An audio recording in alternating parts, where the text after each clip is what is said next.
However, I do have plenty to say on it, so I'm going to give you a couple of key tips and learnings that we've picked up along the way. Release strategy, you absolutely need one. Assuming that you've nailed the concept and you've nailed production methodology, you've now completed around half of the battle. And I'm not talking about accidental heroes, the real virals out there. I'm talking about our repeated, result replicated, sure thing fakes. And a great piece of content still won't do anything but sit unwatched without a strategic and specific release strategy.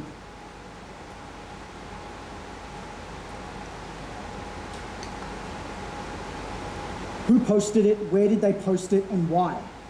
This is really serious business. Obviously, with this type of content, you can't just post a video on a branded YouTube or Facebook channel and expect people to believe that it's real. You need to provide context. You need to provide context for the sake of plausible believability. Who is the person posting the video? Are they the one in the camera or behind it? Were they even there on the day? Why are they even posting the video? And are they posting it on YouTube, Facebook, Instagram, Snapchat, and why? These are all important questions, and they're important because the fictional character and anything he or she does in relation to the video forms an extension to the narrative that you're trying to impress upon the world as real. This is not the job of an outsourced social seeding strategy, seeding company. This is the job of the creatives that are involved in the project. And the narrative of what happens once the video is released is as important to the success of the viral as the 1 minute video you've spent so much time carefully scripting and getting right. It will shape how you title the video itself, the language that you use to describe it, what information does or doesn't go into the descriptions that accompany the video. It will shape how the character responds to the media, even if they choose to the media and public, who will demand answers as the video starts to blow up. Who, where, and why, it's something that you need to think about and take seriously. You do not need paid influencers to have a successful viral campaign. You seriously don't. In some situations, they may help. In some situations, they may even detract from the success of the video. But what we know for sure is that they are not a mandatory ingredient to our formula.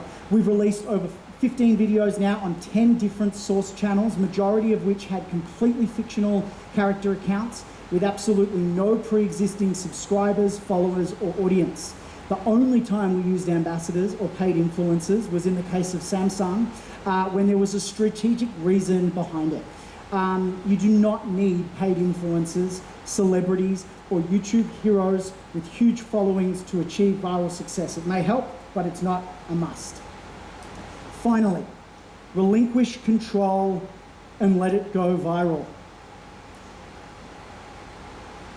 Don't try and control where the views go. Not right now. Maybe in the near future we can. 2 years ago we could. But in the time between then, our lesson has been that you need to just relinquish control and simply let the video go viral. Now, I'm not talking about what happens within the first 72 hours of release. There are critical, strategic steps that need to be taken over this period. But once those are done, you must accept that you cannot control where the views come from and you cannot control where they go to.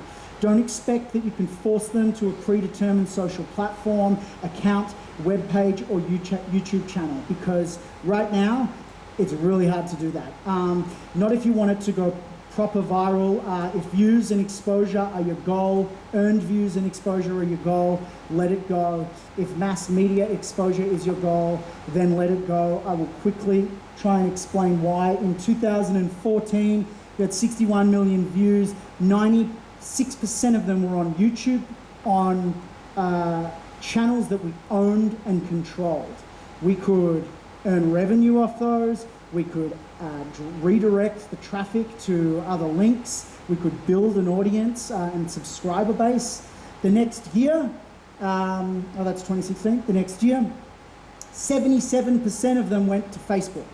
And the year after that, it was pretty much the same thing. And not only did they go to Facebook, but they went to pages and channels that were not ours.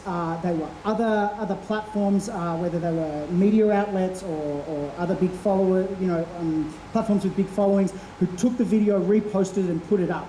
And you have no control over what happens with those, other than letting it go and accumulate. And some of our biggest portions of videos, some are in the 10, 20, 30 million view range, come from people who've posted them up with or without our permission. Finally, there are some major implications with that and what comes with that, for brands and for creating successful campaigns in the future. 3 years ago, we could do things that now we can't. But that's the beauty of the viral landscape. It is forever changing and evolving, and we've got to learn to evolve and change with it, because I think there's so much more we can achieve. The work that I've shown you today is a combination of speculative work and work that we've done with clients. And the stuff that we're doing with clients and with agencies, we've only just started to do in the last 6 months, once we've had these proven case studies behind it.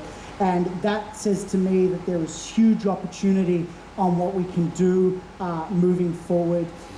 There's opportunity to create smarter and more effective campaigns in the future. And it's my hope that working with creative agencies together, we can continue to evolve with this kind of ever-changing, increasingly exciting, and quite frankly, incredibly addictive viral landscape. And just quickly, listening to some of the other speakers whilst I've been here yesterday and today, it's been really exciting to kind of learn about the Indian landscape and